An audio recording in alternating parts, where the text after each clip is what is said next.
Hello दोस्तों, स्वागत है आपका फाइनल रिव्यू में।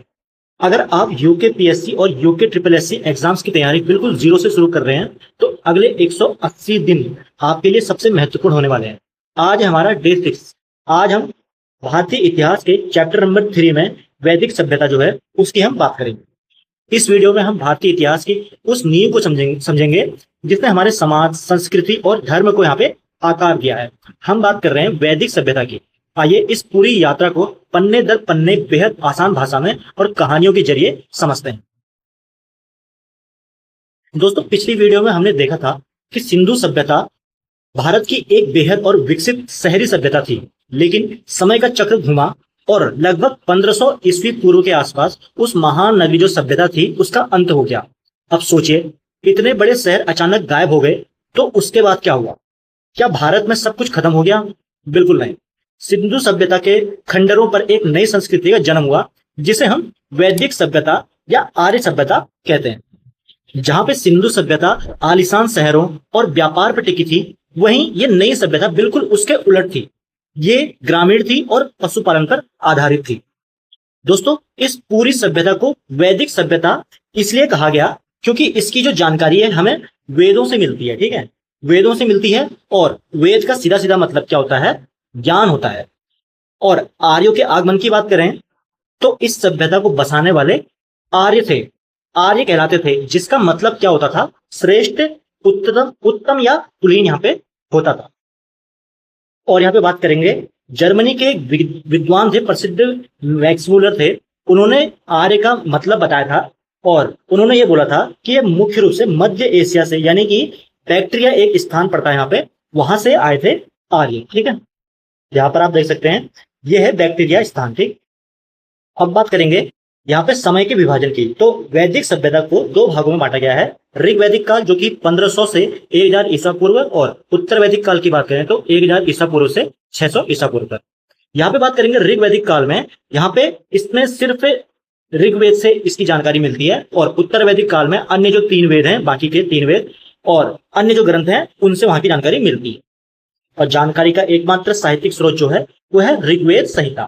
1400 ईस्वी पूर्व के जो बोगज गई अभिलेख हैं उसमें इंद्र, वरुण और मित्र और नासत्य देवताओं का उल्लेख मिलता है, जो कि यहाँ पे विदेशी सबूत की यहाँ पे व्याख्या करता है। कहने का मतलब है विदेशी सबूत भी यहाँ पे वेदों की यहाँ पे बात करते हैं। ठीक है, जिसमें इनका भगवानों का यहाँ पे वर्णन मिलता है। ठीक, अब बात करेंगे भौगोलिक विस्तार की।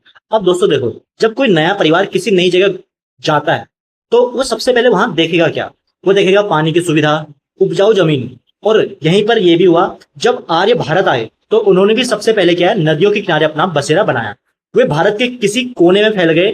किस कोने में फैल गए इसे समझना क्या है, बेहद ही दिलचस्प यहाँ पे है। तो देखते हैं यहाँ पे हम इसका जो विस्तार है, अफगानिस्तान, संपूर्ण पंजाब और पश्चिम उत्तर प्रदेश तक फैला हुआ है। ठीक है, अब यहाँ पे हम बात करेंगे वो 7 नदियों की, जहां पे इसका पूरा क्या है, इसको सप्त सैंधव प्रदेश कहा जाता है, जिसमें सिंधु, सरस्वती, सतलज, व्यास, रावी, झेलम, चिनाब, ये सारी नदियां यहाँ पे आपको देखने को मिल जाएंगी।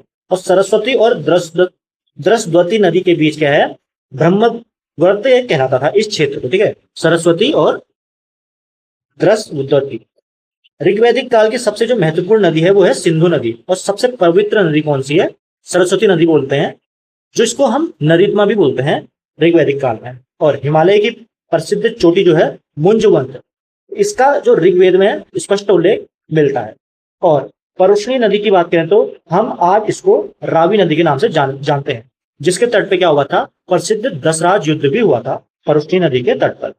ऋग्वेद में सबसे जो पवित्र नदी मानते हैं सरस्वती, इसको नदीमा कहते हैं, नदियों में सबसे उत्तम।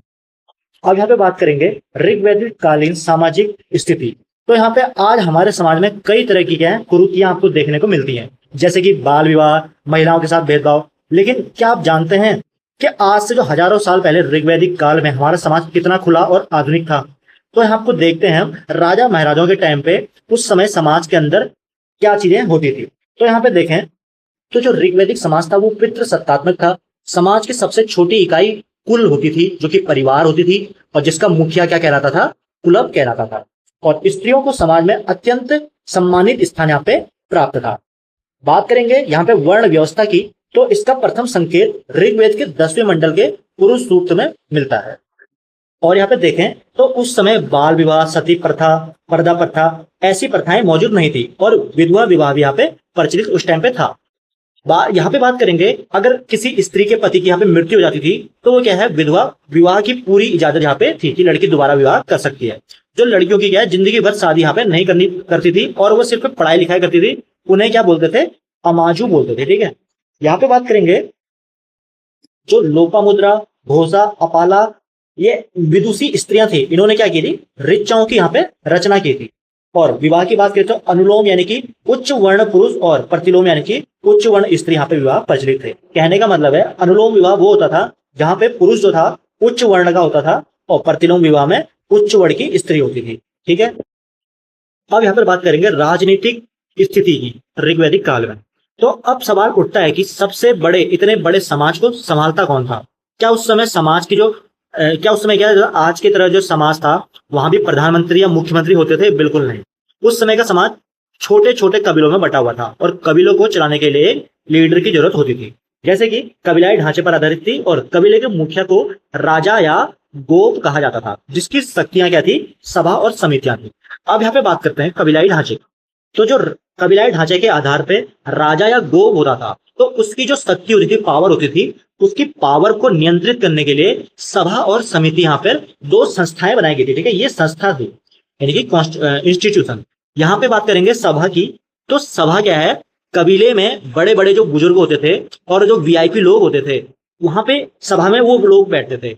और जो समिति थी, समिति में आम जनता की आम सभा यहाँ पे होती थी।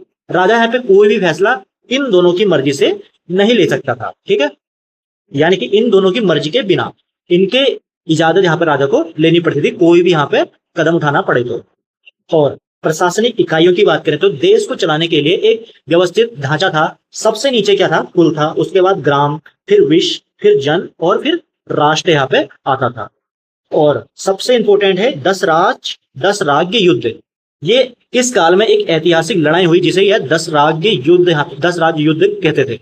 ये लड़ाई परुष्णी नदी के किनारे, अभी बता दिया, रावी नदी के किनारे राजा सुदास और 10 जनों के बीच में लड़ी गई और जिसमें जो विनर रहा वो राजा सुदास यहाँ पे रहा।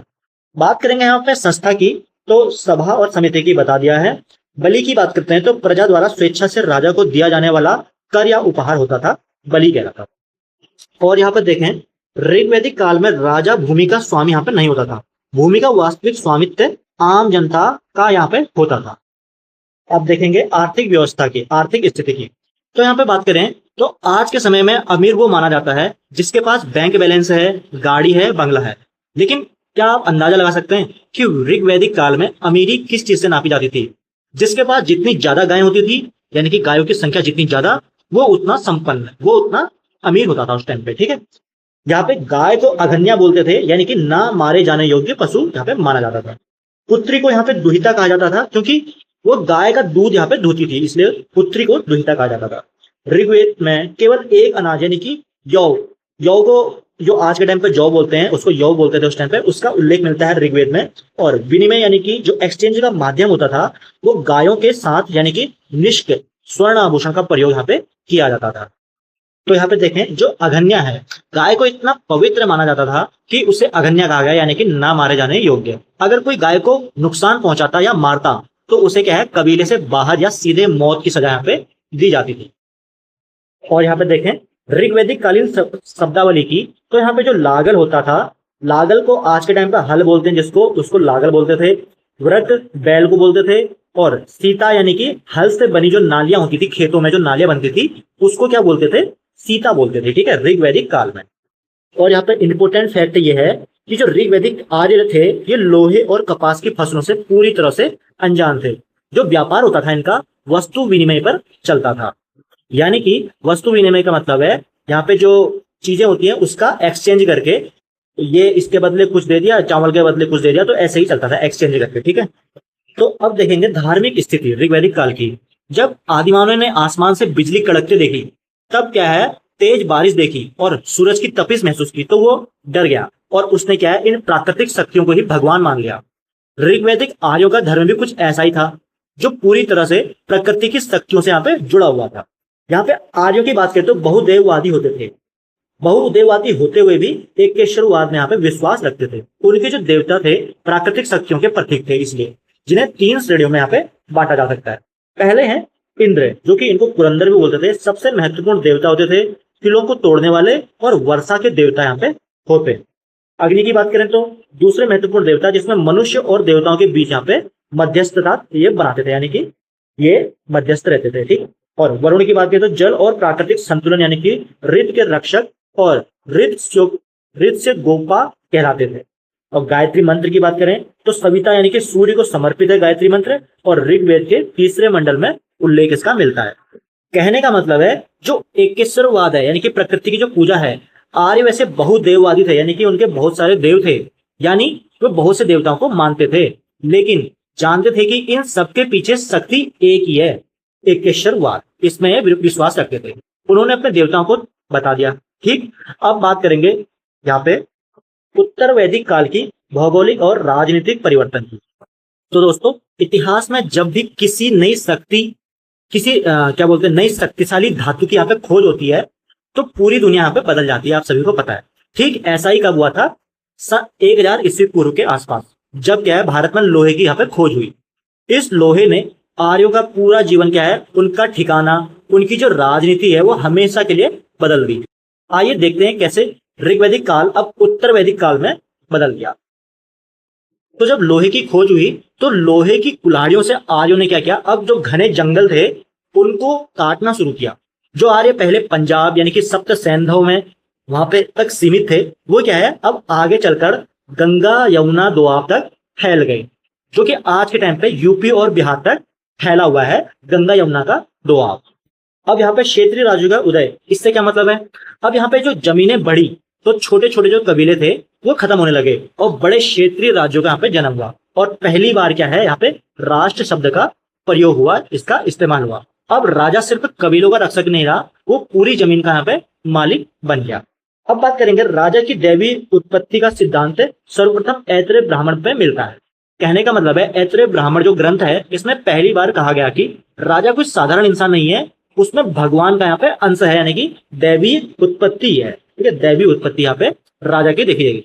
अपनी ताकत दिखाने के लिए राजाओं ने अब राजसूय यज्ञ जैसे भव्य आयोजन यहाँ पे शुरू करने स्टार्ट कर दिए। और यहाँ पे टैक्स की बात करेंगे तो जो राजा की मदद के लिए बड़े बड़े अधिकारियों को यहाँ पे नियुक्त किए गए थे, उनको सबसे पहले तो उनको बोला जाता था रत्नी। ठीक है, जैसे भाग दूध संग्रहिता इनको बोला जाता था। ये क्या करते थे, जैसे कि बलि टैक्स हो गया, वो जो पहले लोग अपनी मर्जी से देते थे, अब राजा ने क्या है कंपलसरी कर दिया और परमानेंट यहाँ पे कर दिया कि आपको देना ही पड़ेगा, अनिवार्य रूप से कर दिया है इस टैक्स को। और यहाँ पे देखें तो उत्तर वैदिक काल में राजा क्या है, न्याय का सर्वोच्च अधिकारी बन गया और स्त्रियों का सभा में प्रवेश यहाँ पे वर्जित हो गया। कहने का मतलब है कि ऋग्वैदिक काल से उत्तर वैदिक काल आते आते स्त्रियों की जो स्थिति थी थोड़ा सा वो अब नीचे को डाउन होते गए। यानी कि पहले जब क्या है सभा में स्त्रियों को सम्मान पूर्वक यहाँ पे सब भागीदार होते थे, लेकिन अब क्या हुआ उत्तर वैदिक काल में यहाँ पे स्त्रियों का सभा में प्रवेश यहाँ पे वर्जित कर दिया गया। तो यहाँ पे देखेंगे अब उत्तर वैदिक कालीन सामाजिक और धार्मिक स्थिति की। तो जब समाज में क्या है ना पैसा और सत्ता बढ़ती है तो अक्सर भेदभाव यहाँ पे बढ़ने लगता है। उत्तर वैदिक काल में भी ऐसा ही हुआ। जो समाज पहले कर्म और टैलेंट पर चलता था अब वो पूरी तरह से रूढ़िवादी यहाँ पे होने लगा। आइए समझते हैं इस दौर में आम इंसानों और महिलाओं की जिंदगी में क्या बदलाव आया। तो सबसे पहले जो वर्ण व्यवस्था का आधार था अब कर्म ना होकर क्या हो गया, जाति यानी कि जन्म हो गया। यानी कि जो ब्राह्मण का बेटा होगा वो ब्राह्मण होगा, बड़ाई का बेटा बड़ाई बनेगा। ठीक है, और यहाँ पे बात करेंगे स्त्रियों की स्थिति में गिरावट आई। जटिल जो कर्मकांड और यज्ञ थे उनको यहाँ पे महत्व अत्यधिक यहाँ पे बढ़ गया। और जो ऊपर के 3 वर्ण थे यानी कि ब्राह्मण क्षत्रिय और वैश्य, इनको यहाँ पे द्विज बोला जाने लगा और इनको ही क्या है उपनयन संस्कार का अधिकार भी था। लेकिन जो शूद्र और महिलाएं थी इनकी स्थिति अब काफी यहाँ पे खराब हो गई थी। और यहाँ पे सर्वप्रथम जाबालोपनिषद की बात करें तो उसमें 4 आश्रम का यहाँ पे वर्णन मिलता है। 4 आश्रम कैसे, मतलब तो जो जीवन होता है ना इसको सलीके से जीने के लिए इंसान की उम्र को यहाँ पे 100 साल मानकर 4 आश्रमों में बांटा गया। पहला था इसमें ब्रह्मचर्य यानी कि पढ़ाई वाला। ठीक, इसके बाद आया गृहस्थ गृहस्थ यानी कि पारिवारिक जीवन, उसके बाद वानप्रस्थ यानी कि ईश्वर का ध्यान, और उसके लास्ट में आया संन्यास यानी कि सब कुछ यहाँ पे त्याग देना। तो ये 4 आश्रमों का विवरण यहाँ पे कहाँ मिलता है? जाबालोपनिषद में मिलता है, ठीक है। और उसके बाद यहाँ पे बात करेंगे तो इंद्र के स्थान पर प्रजापति यानी कि सृजन के देवता को सर्वोच्च स्थान यहाँ पे दिया गया। कहने का मतलब है जो इंद्र ऋग्वैदिक काल के सबसे बड़े देवता थे उनका महत्व अब कम हो गया, उनकी जगह पे प्रजापति यानी कि सृष्टि निर्माता यानी कि ब्रह्मा जी को सर्वोच्च स्थान यहाँ पे मिल गया। और षड दर्शन यानी कि सांख्य, योग, न्याय, वैशेषिक, मीमांसा, वेदांत, या कहने का मतलब है जो जटिल कर्मकांड थे अब धर्म अब सीधा सरल नहीं रहा, अब क्या है बड़े बड़े यज्ञ, पशु बलि, महंगे कर्मकांड जरूरी कर दिए। इसी दौरान भारतीय दर्शन में यहाँ पे 6 स्कूल, ठीक है, ये हैं 6 स्कूल, इनको बोलते हैं षड दर्शन। इसका यहाँ पे स्टार्ट कर दिया गया, शुरुआत हो गई। और यहाँ पे आप देख सकते हैं उदाहरण कैसा है यहाँ का। माता पिता की जो सहमति से योग्य वर से विवाह होता था उसको बोलते थे ब्रह्म विवाह। बात करेंगे सत्यमेव जयते, ये शब्द जो था सत्यमेव जयते ये मुंडकोपनिषद से लिया गया था जिसमें यज्ञों की तुलना टूटी हुई नाव से की गई है। तो अब देखेंगे उत्तर वैदिक कालीन स्थिति। तो यहाँ पे जब लोहे की खोज हुई तो उसने सिर्फ राजा की ताकत नहीं बढ़ाई बल्कि इसने आम किसानों की किस्मत भी बदल दी। सोचिए लकड़ी के हल से सूखी जमीन को जोतना कितना मुश्किल रहा होगा, लेकिन जब लोहे का हल आया तो खेती का पूरा नजारा यहाँ पे बदल गया। तो पशुपालन के साथ स्थान पर कृषि प्राथमिक पेशा यहाँ पे बन गया। लोहे के उपकरणों ने यहाँ पे जंगलों को साफ करके कृषि विस्तार में यहाँ पे क्रांतिकारी भूमिका भी निभाई। बात करेंगे लोहे के लिए श्याम अयस्क और कृष्ण अयस्क। कहने का मतलब है यहाँ पे इस काल में यजुर्वेद में, ठीक है, कौन से वेद में? यजुर्वेद में। तो यहाँ पे लोहे को अब क्या है श्याम अयस्क, कृष्ण अयस्क कहने लगे। और उत्तर प्रदेश के अतरंजी खेड़ा में यहाँ पे प्राचीनतम लोहे के उपकरण यहाँ पे मिलते हैं। धान यानी कि चावल और गेहूं भी क्या है इसी काल से प्रमुख फसलें यहाँ पे बन गई। और निष्क की बात करें तो अब गले के आभूषण के साथ क्या है विनिमय की नियमित मुद्रा यहाँ पे बन गई। और जब फिक्स यहाँ पे करेंसी बन गई तो क्या है व्यापार अब बड़े पैमाने पे होने लगा। व्यापारिक संगठनों के मुखिया को यहाँ पे श्रेष्ठीन कहा जाने लगा, जो क्या है निष्क सबसे पहले सिर्फ सोने का एक हाथ, जो निष्क था वो सिर्फ एक सोने का हाथ था, वो अब क्या धीरे धीरे बाजार में लेन देन के लिए एक नियमित सिक्के की यहाँ पे करेंसी की तरह यूज होने लगा था, ठीक है। तो अब बात करेंगे वैदिक, आर्य और सिंधु घाटी सभ्यता के बीच में अंतर। तो अक्सर यहाँ पे लोग क्या है ना इस बात में कंफ्यूज हो जाते हैं कि सिंधु घाटी सभ्यता और वैदिक सभ्यता इसमें असली अंतर क्या है। दोनों ही भारत की प्राचीन सभ्यताएं हैं, लेकिन दोनों का मिजाज और जीने का तरीका एक दूसरे से बिल्कुल अलग था। आइए एक नजर में इन दोनों के बड़े अंतर को साफ साफ यहाँ पे समझते हैं। तो सबसे पहले देखेंगे सभ्यता का स्वरूप। यहाँ पे सिंधु सभ्यता नगरी थी जबकि वैदिक सभ्यता यहाँ पे पूर्णतः ग्रामीण थी। कहने का मतलब है सिंधु घाटी जो सभ्यता थी पूरी तरह से प्लानिंग के साथ बसाई गई नगरी यानी कि शहरी सिटी वाली सभ्यता थी, और जो वैदिक सभ्यता थी ये पूरी तरह से गांवों पर आधारित थी, ग्रामीण संस्कृति थी। और धातु के ज्ञान की बात करें तो सिंधुवासी लोहे से अनजान थे, लेकिन वैदिक आर्य लोहे से यहाँ पे परिचित थे।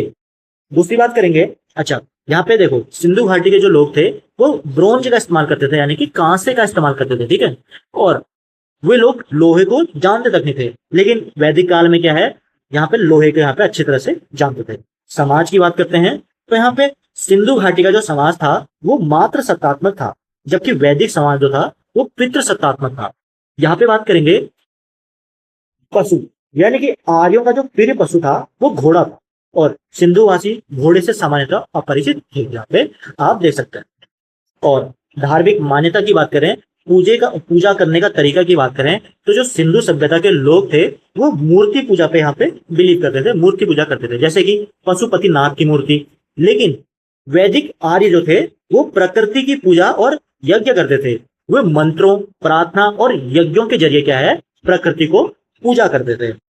और यहाँ पर देखेंगे लिखने की जो कला थी वो सिंधु सभ्यता की जो लिपि थी वो चित्रों जैसी थी, यानी कि चित्रात्मक थी, भाव चित्रात्मक थे। लेकिन यहाँ पे आर्यों की जो ज्ञान थी, ज्ञान परंपरा थी वो मौखिक यानी कि श्रुति थी, यानी कि वो क्या है सुनकर ज्ञान को एक पीढ़ी से दूसरी पीढ़ी तक पहुंचाने का काम करते थे।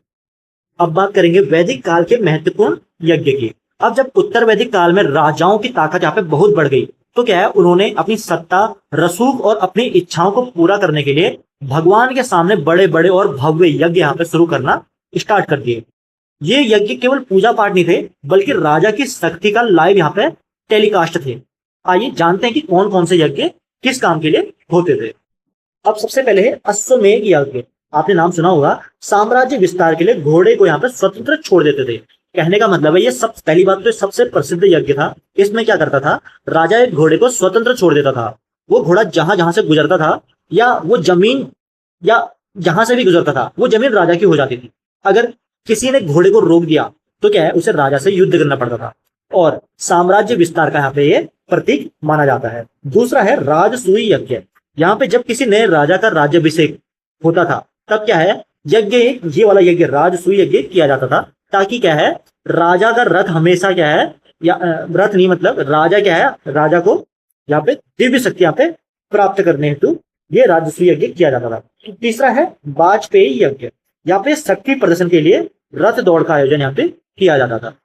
कुल मिला के ये एक तरह का खेल था जो कि अपनी शक्ति प्रदर्शन के लिए खेला जाता था। इसमें क्या है, एक रथ दौड़ता था और जो सब क्या बोलते हैं, राजा का रथ क्या है, हमेशा सबसे आगे यहाँ पे निकाला जाता था, ताकि क्या है, उसकी सर्वोच्चता यहाँ पे साबित हो सके। तीसरा है अग्निष्टोम यज्ञ। ये पापों के क्षय हेतु और स्वर्ग की प्राप्ति के लिए किया जाता था। पुरुष मेध यज्ञ की बात करें तो राजनीतिक वर्चस्व हेतु विद्वान पुरुष की बलि यहाँ पे इसका प्रावधान यहाँ पे दिया जाता था। और सौत्रामणि यज्ञ की बात करें तो देवताओं को प्रसन्न करने हेतु पशु और सुरा की यहाँ पे आहुति दी जाती थी। तो यहाँ पे देखेंगे, ये जो अध्याय है, चैप्टर है, ये प्राचीन भारतीय इतिहास की आधारशिला जो कि वैदिक संस्कृति है, इसको व्यापक रूप से स्पष्ट करता है। कहने का मतलब है, जो वैदिक सभ्यता है, इसने भारत के वेदों को अनमोल ज्ञान, समृद्ध संस्कृति, भाषा और ग्रामीण सामाजिक व्यवस्था की यहाँ पे सौगात दी है। कर्म से जाति की ओर बदलाव और लोहे की खोज ने भारत को छोटे कबीलों से निकालकर बड़े बड़े साम्राज्य यानी कि महाजनपदों की ओर धकेल दिया। और यही वो काल है जिसने आने वाले समय में भारतीय उपमहाद्वीप की राजनीतिक और सांस्कृतिक तकदीर को यहाँ पे तय की थी। तो दोस्तों, ये थी आज की हमारी क्लास। इस टॉपिक को अच्छे से रिवाइज कर लेना, एमसीक्यूज लगा लेना, ताकि क्या है, आप एग्जाम में कोई भी यहाँ पे कंफ्यूजन ना रहे। और आप भी जानते हैं, रिवीजन ही क्या है, सिलेक्शन का असली सीक्रेट यहाँ पे है। और आपकी इसी तैयारी को पक्का करने के लिए इस 180 जो डे सीरीज है, इसके साइड बाय साइड क्या है, हम रिवीजन भी करेंगे रिवीजन सीरीज में। हालांकि उसमें भी टाइम लग रहा है, लेकिन वो हम जल्दी स्टार्ट करेंगे, वो सब हो जाएगा बैक टू बैक, इसके साथ ही चलेगा। इस चैप्टर में अगर कोई बाई चांस छूट गया हो तो आप कमेंट करके बता सकते हैं। बाकी जो भी क्वेश्चन या कोई भी टॉपिक छूट गया होगा, उसको हम यहाँ पे एमसीक्यू सीरीज में उसको पूरा करवा देंगे। क्वेश्चन कोई से भी हम कोशिश करेंगे कि कोई सा भी क्वेश्चन यहाँ पे ना छूटे प्रत्येक चैप्टर से। और अगर आज की क्लास में कोई भी डाउट यहाँ पर रहा हो तो नीचे कमेंट बॉक्स में बेझिझक पूछिए, मैं आपके कमेंट्स का खुद यहाँ पे रिप्लाई करूंगा। अब मिलेंगे अगली क्लास में, तब तक के लिए पढ़ते रहिए, रिवीजन करते रहिए और जुड़े रहिए हमारे साथ। धन्यवाद। जय हिंद, जय उत्तराखंड।